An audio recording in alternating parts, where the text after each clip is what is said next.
പൗലോസ് റോമാക്കാർക്ക് എഴുതിയ ലേഖനം അധ്യായം 1. അഭിവാദനം. യേശുക്രിസ്തുവിന്റെ ദാസനും അപ്പസ്തോലനായിരിക്കാൻ വിളിക്കപ്പെട്ടവനും ദൈവത്തിന്റെ സുവിശേഷത്തിനായി പ്രത്യേകം നിയോഗിക്കപ്പെട്ടവനുമായ പൗലോസ് എഴുതുന്നത്. ഈ സുവിശേഷം വിശുദ്ധ ലിഖിതത്തിൽ പ്രവാചകൻ മുഖേന ദൈവം മുൻകൂട്ടി വാഗ്ദാനം ചെയ്തിട്ടുള്ളതാണ്. ഇത് അവിടുത്തെ പുത്രനും നമ്മുടെ കർത്താവുമായ യേശുക്രിസ്തുവിനെ സംബന്ധിച്ചുള്ളതാണ്. അവൻ ജഡപ്രകാരം ദാവീദിന്റെ സന്തതിയിൽ നിന്ന് ജനിച്ചവനും മരിച്ചവരിൽ നിന്നുള്ള ഉത്ഥാനം വഴി വിശുദ്ധിയുടെ ആത്മാവിന് ചേർന്നക്ക വിധം ശക്തിയിൽ ദൈവപുത്രനായി നിശ്ചയിക്കപ്പെട്ടവനുമാണ്. അവന്റെ നാമത്തെ പ്രതി വിശ്വാസത്തിന്റെ വിധേയത്വം സകല ജാതികളുടെയും ഇടയിൽ ഉളവാകേണ്ടതിന് ഞങ്ങൾ കൃപയും അപ്പസ്തോല സ്ഥാനവും പ്രാപിച്ചിരിക്കുന്നു. യേശുക്രിസ്തുവിന്റെ സ്വന്തം മകൻ വിളിക്കപ്പെട്ടിരിക്കുന്ന നിങ്ങളും അതിൽ ഉൾപ്പെടുന്നു. ദൈവത്തിന്റെ സ്നേഹവാചനങ്ങളും വിശുദ്ധരാകാൻ വിളിക്കപ്പെട്ടവരുമായി റോമയിലുള്ള നിങ്ങൾക്കെല്ലാവർക്കും നമ്മുടെ പിതാവായ ദൈവത്തിൽ നിന്ന് കർത്താവായ യേശുക്രിസ്തുവിൽ നിന്നും കൃപയും സമാധാനവും. റോമ സന്ദർശിക്കാൻ ആഗ്രഹം. നിങ്ങളുടെ വിശ്വാസം ഭൂമിയിൽ എല്ലായിടത്തും പ്രകീർത്തിക്കപ്പെടുന്നതിനാൽ നിങ്ങൾക്കെല്ലാവർക്കും വേണ്ടി ആദ്യമേ ഞാൻ യേശുക്രിസ്തു വഴി എന്റെ ദൈവത്തിന് നന്ദി പറയുന്നു. ഞാൻ നിങ്ങളെ ഇടവിടാതെ പ്രാർത്ഥനയിൽ സ്മരിക്കുന്നു എന്നതിന് അവിടുത്തെ പുത്രനെ കുറിച്ചുള്ള സുവിശേഷം വഴി ഞാൻ ആത്മനാ ശുശ്രൂഷിക്കുന്ന ദൈവമാണ് എനിക്ക് സാക്ഷി. ദൈവേഷ്ടത്താൽ എങ്ങനെയെങ്കിലും നിങ്ങളുടെ അടുത്ത് വന്നു ചേരാൻ ഇപ്പോഴെങ്കിലും സാധിച്ചിരുന്നുവെങ്കിൽ എന്ന് ഞാൻ പ്രാർത്ഥിക്കുന്നു. നിങ്ങളെ സ്ഥൈര്യപ്പെടുത്താൻ ഏതെങ്കിലും ആത്മീയ വരം നിങ്ങൾക്ക് നൽകേണ്ടതിന് നിങ്ങളെ കാണാൻ ഞാൻ അതിയായി ആഗ്രഹിക്കുന്നു. എന്റെയും നിങ്ങളുടെയും വിശ്വാസം നമ്മെ പരസ്പരം പ്രോത്സാഹിപ്പിക്കുമല്ലോ. സഹോദരരെ, ഇത് നിങ്ങൾ മനസ്സിലാക്കണം. മറ്റു വിജാതിയരുടെ ഇടയിൽ എന്ന പോലെ നിങ്ങളുടെ ഇടയിലും ഫലമുളവാകുന്നതിന് നിങ്ങളുടെ അടുക്കൽ വരാൻ പലപ്പോഴും ഞാൻ ഒരുങ്ങിയതാണ്. എന്നാൽ ഇതുവരെയും എനിക്ക് തടസ്സം നേരിട്ടുകൊണ്ടിരിക്കുകയായിരുന്നു. ഗ്രീക്കുകാരോടും അപരിഷ്കൃതരോടും വിജ്ഞാനികളോടും അജ്ഞന്മാരോടും ഞാൻ കടപ്പെട്ടവനാണ്. അതുകൊണ്ടാണ് റോമയിലുള്ള നിങ്ങളോടും സുവിശേഷം പ്രസംഗിക്കാൻ ഞാൻ തീവ്രമായി ആഗ്രഹിക്കുന്നത്. സുവിശേഷത്തെ പറ്റി ഞാൻ ലജ്ജിക്കുന്നില്ല. എന്തെന്നാൽ വിശ്വസിക്കുന്ന ഏവർക്കും, ആദ്യം യഹൂദർക്കും പിന്നീട് ഗ്രീക്കുകാർക്കും അത് രക്ഷയിലേക്ക് നയിക്കുന്ന ദൈവശക്തിയാണ്. അതിൽ വിശ്വാസത്തിൽ നിന്ന് വിശ്വാസത്തിലേക്ക് നയിക്കുന്ന ദൈവത്തിന്റെ നീതി വെളിപ്പെട്ടിരിക്കുന്നു. നീതിമാന്മാർ വിശ്വാസം വഴി ജീവിക്കും എന്ന് എഴുതപ്പെട്ടിരിക്കുന്നുവല്ലോ. മനുഷ്യന്റെ തിന്മ. മനുഷ്യരുടെ സകല ദുഷ്ടതയ്ക്കും അനീതിക്കുമെതിരായി ദൈവത്തിന്റെ ക്രോധം ആകാശത്ത് നിന്ന് പ്രത്യക്ഷപ്പെടുന്നു. അവർ തങ്ങളുടെ അനീതിയിൽ സത്യത്തെ തളച്ചിടുന്നു. ദൈവത്തെക്കുറിച്ച് അറിയാൻ കഴിയുന്നവർക്കൊക്കെ അത് വ്യക്തമായി അറിയാം. ദൈവം അവയെല്ലാം അയൽക്കാർക്ക് വെളിപ്പെടുത്തിയിട്ടുണ്ട്. ലോക സൃഷ്ടി മുതൽ ദൈവത്തിന്റെ അദൃശ്യ പ്രകൃതി, അതായത് അവിടുത്തെ അനന്തശക്തിയും ദൈവത്വവും സർവ സൃഷ്ടവസ്തുക്കളിലൂടെ സ്പഷ്ടമായി അറിഞ്ഞിട്ടുണ്ട്. അതുകൊണ്ട് അവയ്ക്ക് ഒഴിവില്ല. അവർ ദൈവത്തെ അറിഞ്ഞിരുന്നുവെങ്കിലും അവിടുത്തെ ദൈവമായി മഹത്വപ്പെടുത്തുകയോ അവിടത്തേക്ക് നന്ദി പ്രകാശിപ്പിക്കുകയോ ചെയ്തില്ല. മറിച്ച് അവരുടെ യുക്തിവിചാരണങ്ങൾ നിഷ്ഫലമായി തീരുകയും വിവേകരഹിതമായ ഹൃദയം അന്ധകാരത്തിൽ ആണ്ടുപോവുകയും ചെയ്തു. ജ്ഞാനികളെന്ന് അവകാശപ്പെട്ടുകൊണ്ട് അവർ ഭോഷന്മാരായി തീർന്നു.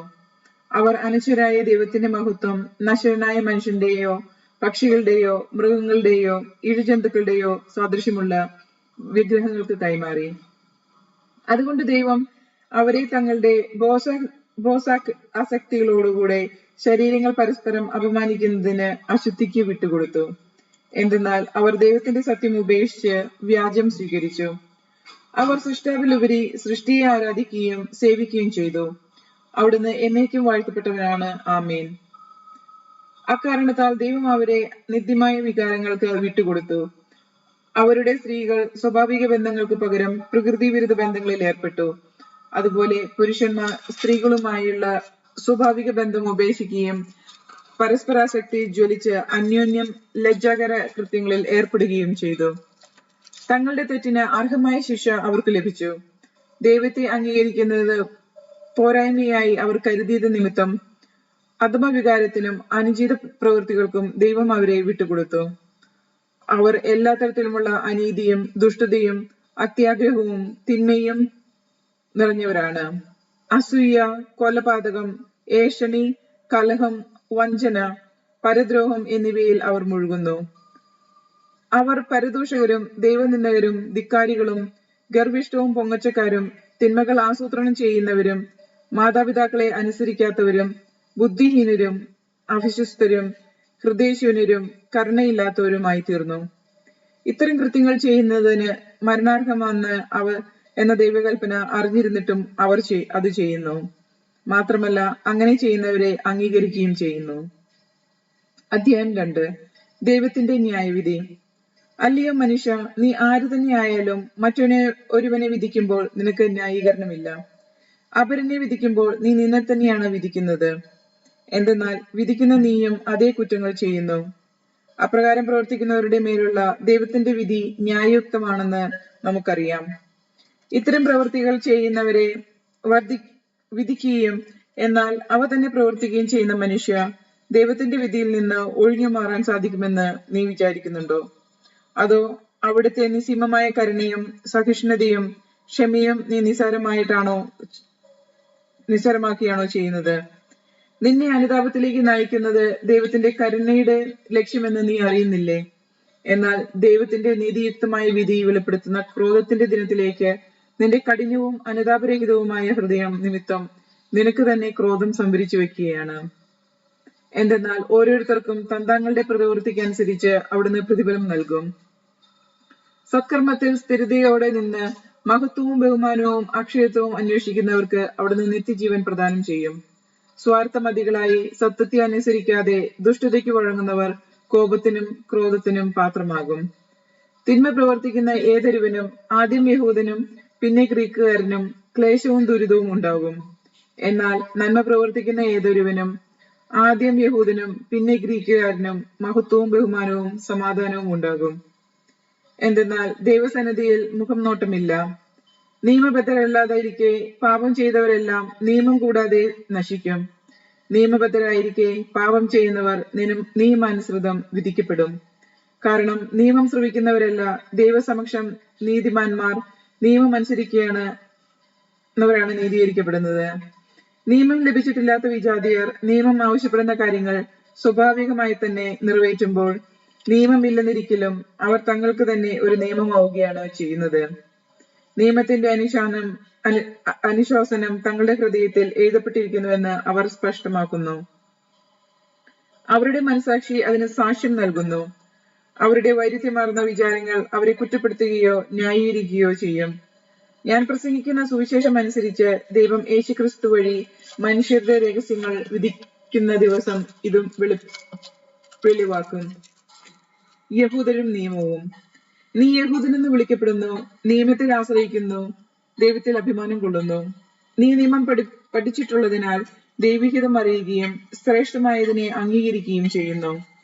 ജ്ഞാനത്തിന്റെയും സത്യത്തിന്റെയും മൂർത്തരൂപം നിയമത്തിൽ നിനക്ക് ലഭിച്ചിരിക്കുന്നത് കൊണ്ട് നീ അന്ധന്മാർക്ക് വഴികാട്ടിയും ഇരുളിലിരിക്കുന്നവർക്ക് വെളിച്ചവും അജ്ഞതർക്ക് ഉപദേഷ്ടാവും കുട്ടികൾക്ക് അധ്യാപകനും ആണെന്ന് നിനക്ക് ഉറപ്പുണ്ടെങ്കിൽ മറ്റുള്ളവരെ പഠിപ്പിക്കുന്ന നീ നിന്നെ തന്നെ പഠിപ്പിക്കാത്തതെന്ത്?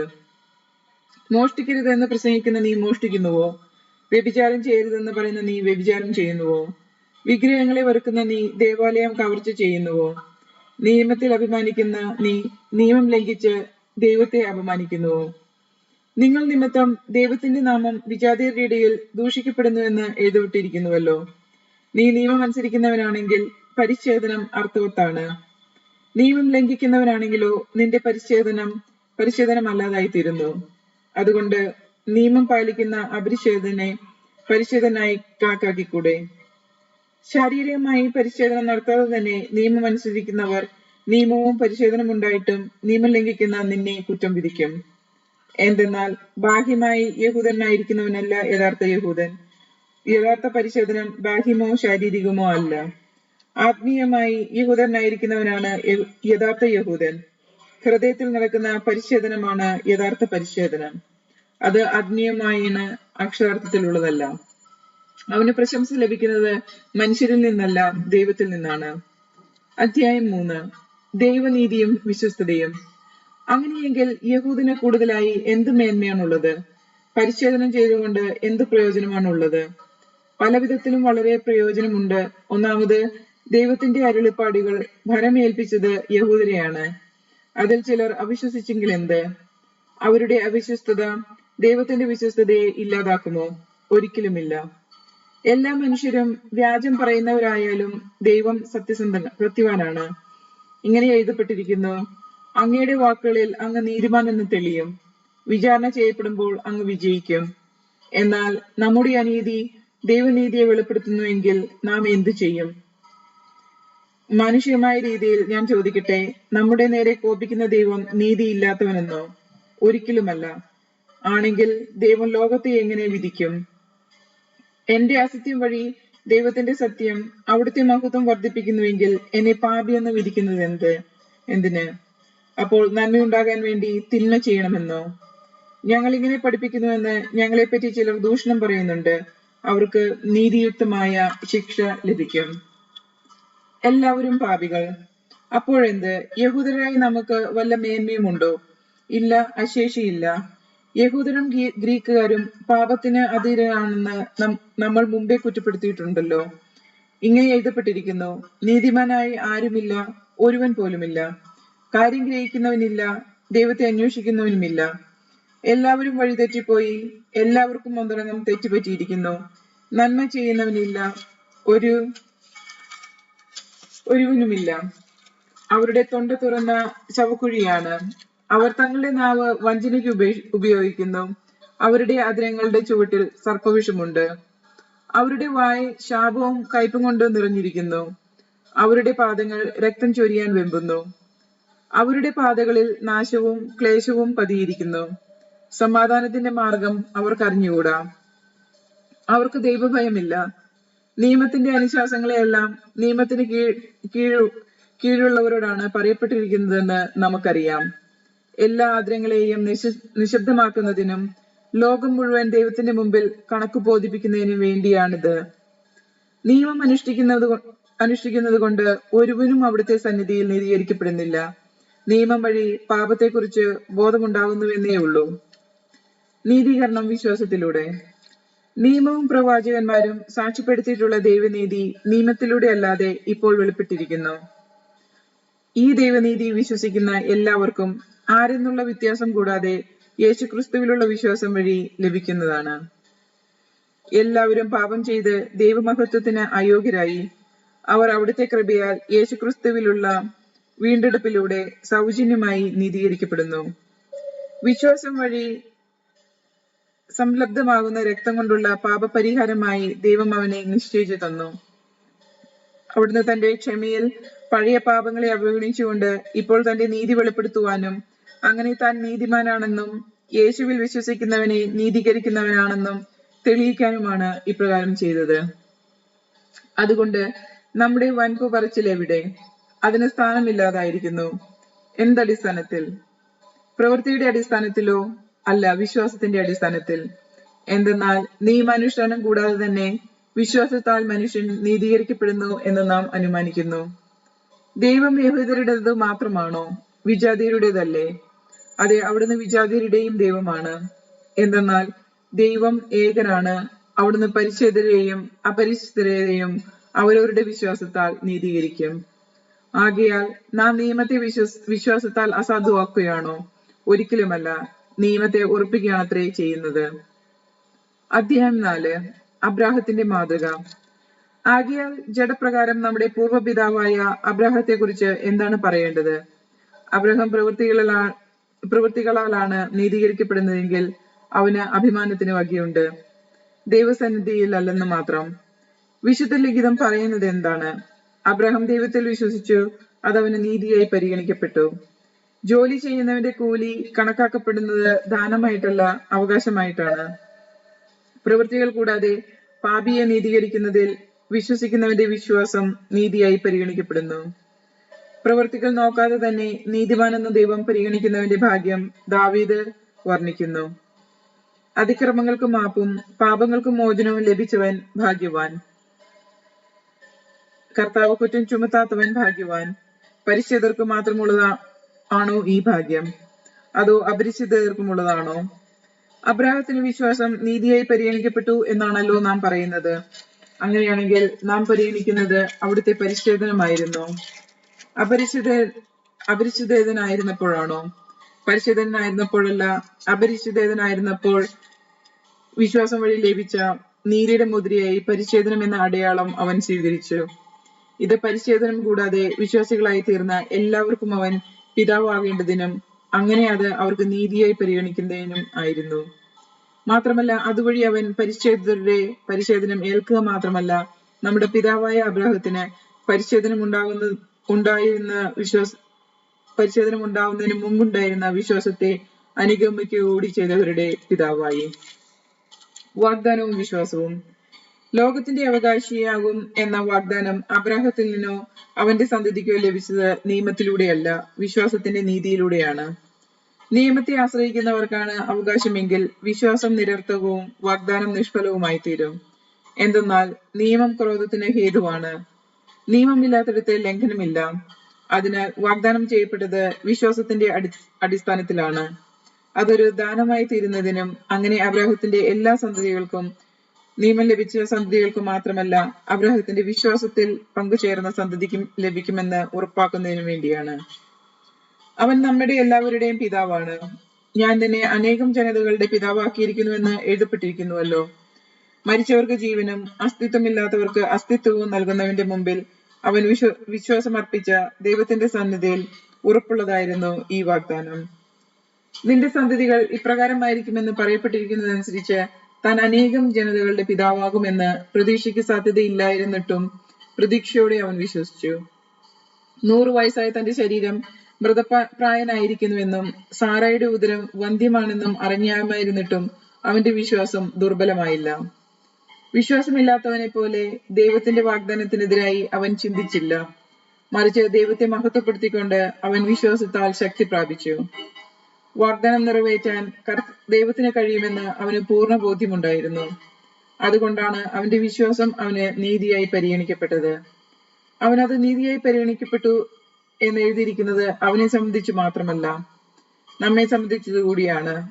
നമ്മുടെ പാപങ്ങളുടെ മോചനത്തിനായി മരണത്തിന് ഏൽപ്പിക്കപ്പെടുകയും നമ്മുടെ നീതീകരണത്തിനായി ഉയർപ്പിക്കപ്പെടുകയും ചെയ്ത നമ്മുടെ കർത്താവായ യേശുവിനെ മരിച്ചവരിൽ നിന്ന് ഉയർപ്പിച്ചവരിൽ വിശ്വസിക്കുന്ന നമുക്കും അത് നീതിയായി പരിഗണിക്കും. അധ്യായം 5. നീതീകരണത്തിന്റെ ഫലങ്ങൾ. വിശ്വാസത്താൽ നീതീകരിക്കപ്പെട്ട നമുക്ക് നമ്മുടെ കർത്താവായ യേശുക്രിസ്തു വഴി ദൈവവുമായി സമാധാനത്തിലായിരിക്കാം. നമുക്ക് കൈവരാനിരിക്കുന്ന ഈ കൃപയിലേക്ക് അവൻ മൂലം വിശ്വാസത്താൽ നമുക്ക് പ്രവേശനം ലഭിച്ചിരിക്കുന്നു. ദൈവമഹത്വത്തിൽ പങ്കുചേരാമെന്ന പ്രത്യാശയിൽ നമുക്ക് അഭിമാനിക്കാം. മാത്രമല്ല നമ്മുടെ കഷ്ടതകളിലും നാം അഭിമാനിക്കുന്നു. എന്തെന്നാൽ കഷ്ടത സഹനശീലം ആത്മധൈര്യവും പ്രത്യാശയും ഉളവാക്കുന്നു എന്ന് നാം അറിയുന്നു.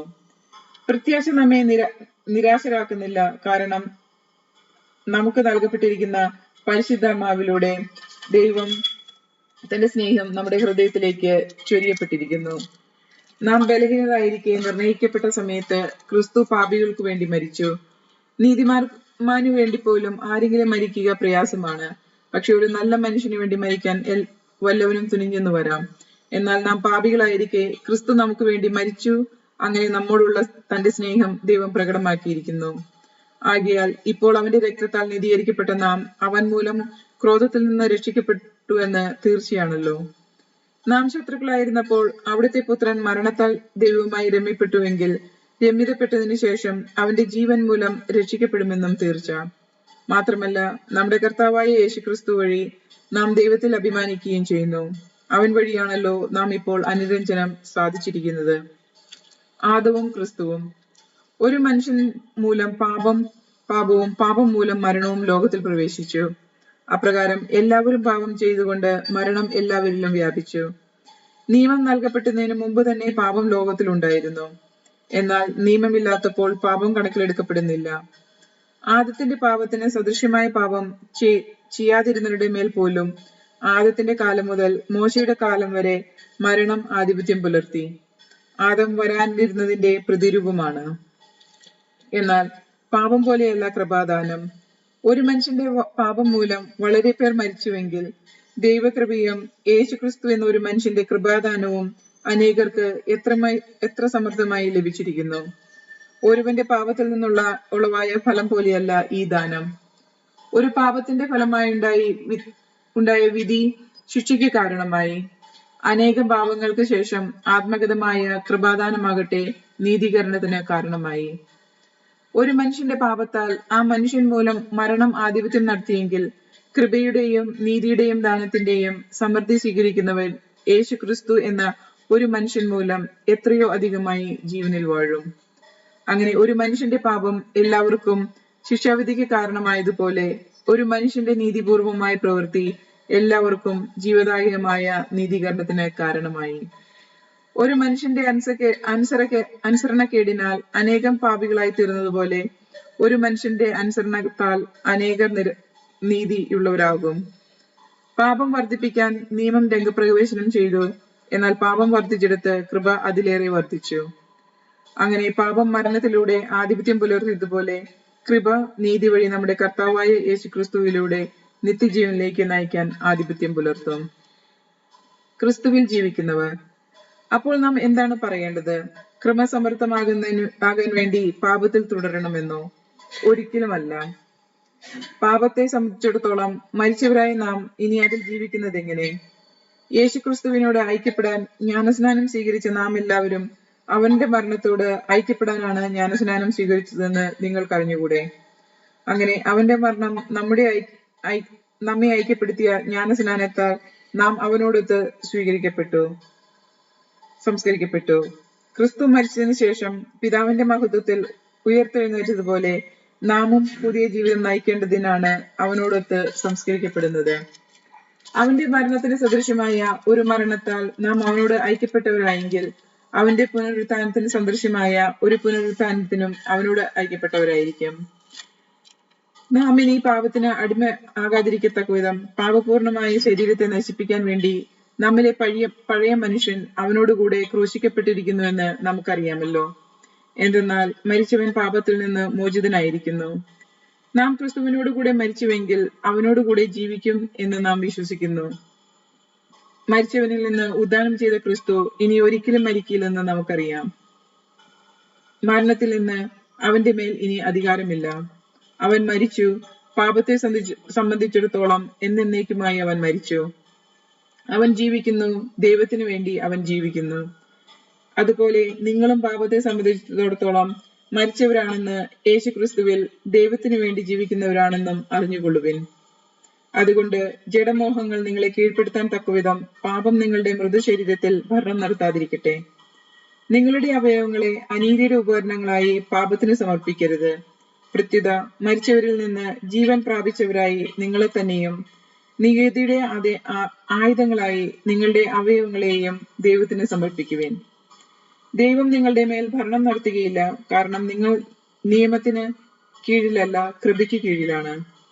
നീതിയുടെ അടിമകൾ. അതുകൊണ്ടാണ് നാം നിയമത്തിന് കീഴ്പ്പെട്ടവരല്ല, കൃപയ്ക്ക് കീഴ്പ്പെട്ടവരാണ് എന്നതുകൊണ്ട് നമുക്ക് പാപം ചെയ്യാമോ? ഒരിക്കലും പാടില്ല. നിങ്ങൾ അനുസരണമുള്ള ദാസന്മാരെ പോലെ നിങ്ങളെ തന്നെ ആർക്കെങ്കിലും സമർപ്പിക്കുമ്പോൾ നിങ്ങൾ അവന്റെ അടിമകളാണെന്ന് അറിയുന്നില്ലേ? ഒന്നുകിൽ മരണത്തിലേക്ക് നയിക്കുന്ന പാപത്തിന്റെ അടിമകൾ, അല്ലെങ്കിൽ നീതിയിലേക്ക് നയിക്കുന്ന അനുസരണക്കേടിന്റെ അടിമകൾ. ഒരിക്കൽ നിങ്ങൾ പാപത്തിന് അടിമകളായിരുന്നുവെങ്കിലും നിങ്ങൾക്ക് ലഭിച്ച പ്രബോധനം ഹൃദയപൂർവ്വം അനുസരിച്ച് പാപത്തിൽ നിന്ന് മോചിതരായി നിങ്ങൾ നീതിക്ക് അടിമകളായതിനാൽ ദൈവത്തിന് നന്ദി. നിങ്ങളുടെ പരിമിതി നിമിത്തം ഞാൻ മാനുഷിക രീതിയിൽ സംസാരിക്കുകയാണ്. ഒരിക്കൽ നിങ്ങൾ നിങ്ങളുടെ അവയവങ്ങളെ അശുദ്ധിക്കും അനീതിക്കും അടിമകളായി സമർപ്പിച്ചതുപോലെ ഇപ്പോൾ അവയെ വിശുദ്ധീകരണത്തിന് വേണ്ടി നീതിക്ക് അടിമകളായി സമർപ്പിക്കുവിൻ. നിങ്ങൾ പാപത്തിന് അടിമകളായിരുന്നപ്പോൾ നീതിയുടെ നിയന്ത്രണത്തിലല്ലായിരുന്നു. ഇന്ന് നിങ്ങൾ ലജ്ജാവഹമായി തോന്നുന്ന അക്കാര്യങ്ങളിൽ നിന്ന് അന്ന് നിങ്ങൾക്ക് എന്ത് ഫലം കിട്ടി? അവയുടെ അനുസരണം മരണമാണ്. എന്നാൽ ഇപ്പോൾ നിങ്ങൾ പാപത്തിൽ നിന്നും മോചിതരായി ദൈവത്തിന് അടിമകളായിരിക്കുകയാൽ നിങ്ങൾക്ക് ലഭിക്കുന്ന വിശുദ്ധീകരണവും അതിന്റെ അവസാനം നിത്യജീവനുമാണ്. പാപത്തിന്റെ വേദനം മരണമാണ്. ദൈവത്തിന്റെ ദാനമാകട്ടെ നമ്മുടെ കർത്താവായ യേശുക്രിസ്തു വഴിയുള്ള നിത്യജീവനം. അധ്യായം 7. നിയമത്തിൽ നിന്നുള്ള മോചനം. സഹോദരരെ, നിയമത്തിന് ഒരുവന്റെ മേൽ അധികാരമുള്ളത് അവൻ ജീവിച്ചിരിക്കുന്ന കാലത്ത് മാത്രമാണെന്ന് അറിഞ്ഞുകൂടെ? നിയമം അറിയാവുന്നവരോടാണല്ലോ ഞാൻ സംസാരിക്കുന്നത്. വിവാഹിതയായ സ്ത്രീ ഭർത്താവ് ജീവിച്ചിരിക്കുന്നിടത്തോളം കാലം അവനോട് നിയമത്താൽ ബന്ധിക്കപ്പെട്ടിരിക്കുന്നു. ഭർത്താവ് മരിച്ചാൽ ഭർത്താവുമായി തന്നെ ബന്ധിക്കുന്ന നിയമത്തിൽ നിന്ന് അവൾ സ്വതന്ത്രയാകുന്നു. ഭർത്താവ് ജീവിച്ചിരിക്കെ അന്യപുരുഷനോട് ചേർന്നാൽ അവൾ വ്യഭിചാരിണിയാണെന്ന് വിളിക്കപ്പെടും. ഭർത്താവ് മരിച്ചാൽ അവനുമായി തന്നെ ബന്ധിക്കുന്ന നിയമത്തിൽ നിന്ന് അവൾ സ്വതന്ത്രയാകും. പിന്നീട് മറ്റൊരു പുരുഷനെ വിവാഹം ചെയ്താൽ അവൾ വ്യഭിചാരിണിയാകുന്നില്ല. അതുപോലെ എന്റെ സഹോദരരെ, ക്രിസ്തുവിന്റെ ശരീരം മുഖേന നിയമത്തിന് നിങ്ങൾ മരിച്ചവരായി. അത് നിങ്ങൾ മരിച്ചവരിൽ നിന്ന് ഉയർപ്പിക്കപ്പെട്ടവന്റെ സ്വന്തമാകേണ്ടതിനും അങ്ങനെ നാം ദൈവത്തിനു വേണ്ടി ഫലം പുറപ്പെടുവിക്കേണ്ടതിനും മാത്രമേ. നാം ശാരീരിക അഭിലാഷങ്ങൾ അനുസരിച്ച് ജീവിച്ചിരുന്നപ്പോൾ മരണത്തിനു വേണ്ടി ഫലങ്ങൾ പുറപ്പെടുവിക്കാൻ നിയമം വഴി പാപകരമായ ദുരാശകൾ നമ്മുടെ അവയവത്തിൽ പ്രവർത്തിച്ചിരുന്നു. ഇപ്പോഴാകട്ടെ നാം നമ്മെ അടിമപ്പെടുത്തുന്നതിനും മരിച്ച നിയമത്തിൽ നിന്ന് മോചിതരായി. ഇത് ആത്മാവിന്റെ പുതുമയിൽ നിയമത്തിലുള്ള പഴമയിലല്ല നാം ശുശ്രൂഷ ചെയ്യുന്നതിന് വേണ്ടിയാണ്. നിയമത്തിന്റെ സ്വാധീനം. ആകയാൽ നാം എന്താണ് പറയേണ്ടത്? നിയമം പാപമാണോ? ഒരിക്കലുമല്ല. എങ്കിലും നിയമമില്ലായിരുന്നുവെങ്കിൽ ഞാൻ പാപം എന്തെന്ന് അറിയുമായിരുന്നില്ല. മോഹിക്കരുത് എന്ന് നിയമം അനുശാസിക്കാതിരിക്കുന്നെങ്കിൽ മോഹം എന്തെന്ന് ഞാൻ അറിയുമായിരുന്നില്ല. എന്നാൽ പ്രമാണം വഴി അവസരം കണ്ടെത്തി പാപം എല്ലാവിധ മോഹവും എന്നിൽ ജനിപ്പിച്ചു. നിയമത്തിന്റെ അഭാവത്തിൽ പാപം നിർജീവമാണ്. ഒരു കാലത്ത് നിയമം കൂടാതെ ഞാൻ ജീവിച്ചു. എന്നാൽ പ്രമാണം വന്നപ്പോൾ പാപം സജീവമാകുകയും ഞാൻ മരിക്കുകയും ചെയ്തു. ഇങ്ങനെ ജീവനു വേണ്ടിയുള്ള പ്രമാണം എനിക്ക് മരണമായി തീർന്നു. എന്തുകൊണ്ടെന്നാൽ പാപം കൽപ്പന വഴി അവസരം കണ്ടെത്തി എന്നെ ചതിക്കുകയും അതുവഴി എന്നെ കൊല്ലുകയും ചെയ്തു. നിയമം വിശുദ്ധം തന്നെ, കൽപ്പന വിശുദ്ധവും ന്യായവും നല്ലതുമാണ്. പാപത്തിന്റെ സ്വാധീനം. അപ്പോൾ നന്മയായിട്ടുള്ളത് എനിക്ക് മരണമായി തീർന്നോ? ഒരിക്കലുമില്ല. പാപമാണ് നന്മയായിട്ടുള്ളതിലൂടെ എന്നിൽ മരണം ഉളവാക്കിയത്. ഇത് പാപമായിട്ട് തന്നെ കാണപ്പെടേണ്ടതിനും കൽപ്പന വഴി പൂർവാധികം പാപമായി തീരുന്നതിനും വേണ്ടിയാണ്. നിയമം ആത്മീയമാണെന്ന് നാം അറിയുന്നു. ഞാൻ പാപത്തിന് അടിമയായി വിൽക്കപ്പെട്ട ജഡികനാണ്. ഞാൻ ചെയ്യുന്ന പ്രവൃത്തികൾ തന്നെ എനിക്ക് മനസ്സിലാകുന്നില്ല. എന്തെന്നാൽ ഞാൻ ഇച്ഛിക്കുന്നതല്ല, വെറുക്കുന്നതാണ് ഞാൻ പ്രവർത്തിക്കുന്നത്. ഞാൻ ഇച്ഛിക്കാത്തത് പ്രവർത്തിക്കുന്നുവെങ്കിൽ നിയമം നല്ലതെന്ന് ഞാൻ സമ്മതിക്കുന്നു. എന്നാൽ ഇപ്പോൾ ഞാൻ അങ്ങനെ പ്രവർത്തിക്കുന്നത് ഞാനല്ല, എന്നിൽ കുടികൊള്ളുന്ന പാപമാണ്. എന്നിൽ, അതായത് എന്റെ ശരീരത്തിൽ നന്മ വസിക്കുന്നില്ലെന്ന് ഞാൻ അറിയുന്നു. നന്മ ഇച്ഛിക്കാൻ എനിക്ക് സാധിക്കും, എന്നാൽ പ്രവർത്തിക്കാൻ സാധിക്കുന്നില്ല. ഇച്ഛിക്കുന്ന നന്മയല്ല, ഇച്ഛിക്കാത്ത തിന്മയാണ് ഞാൻ പ്രവർത്തിക്കുന്നത്. ഞാൻ ഇച്ഛിക്കാത്തത് ഞാൻ ചെയ്യുന്നുവെങ്കിൽ അത് ചെയ്യുന്നത് ഒരിക്കലും ഞാനല്ല, എന്നിൽ വസിക്കുന്ന പാപമാണ്. അങ്ങനെ നന്മ ചെയ്യാൻ ആഗ്രഹിക്കുന്ന എന്നിൽ തന്നെ തിന്മയുണ്ട് എന്ന തത്വം ഞാൻ കാണുന്നു. എന്റെ അന്തരംഗത്തിൽ ഞാൻ ദൈവത്തിന്റെ നിയമത്തെ ഓർത്ത് ആഹ്ലാദിക്കുന്നു. എന്റെ അവയവങ്ങളിലാകട്ടെ എന്റെ മനസ്സിന്റെ നിയമത്തോട് പോരാടുന്ന വേറൊരു നിയമം ഞാൻ കാണുന്നു. അത് എന്റെ അവയവങ്ങളിലുള്ള പാപത്തിന്റെ നിയമത്തിന് എന്നെ അടിമപ്പെടുത്തുന്നു. ഞാൻ ദുർഭാഗ്യനായ മനുഷ്യൻ, മരണത്തിന് അധീനനായ ഈ ശരീരത്തിൽ നിന്ന് എന്നെ ആര് മോചിപ്പിക്കും? നമ്മുടെ കർത്താവായ യേശുക്രിസ്തു വഴി ദൈവത്തിന് സ്തോത്രം. ചുരുക്കത്തിൽ ഞാൻ എന്റെ മനസ്സുകൊണ്ട് ദൈവത്തിന്റെ നിയമത്തെ സേവിക്കുന്നു, എന്റെ ശരീരം കൊണ്ട് പാപത്തിന്റെ നിയമത്തെയും. ആത്മാവിലുള്ള ജീവിതം. ആകയാൽ ഇപ്പോൾ യേശുക്രിസ്തുവിനോട് ഐക്യപ്പെട്ടിരിക്കുന്നവർക്ക് ശിക്ഷാവിധിയില്ല.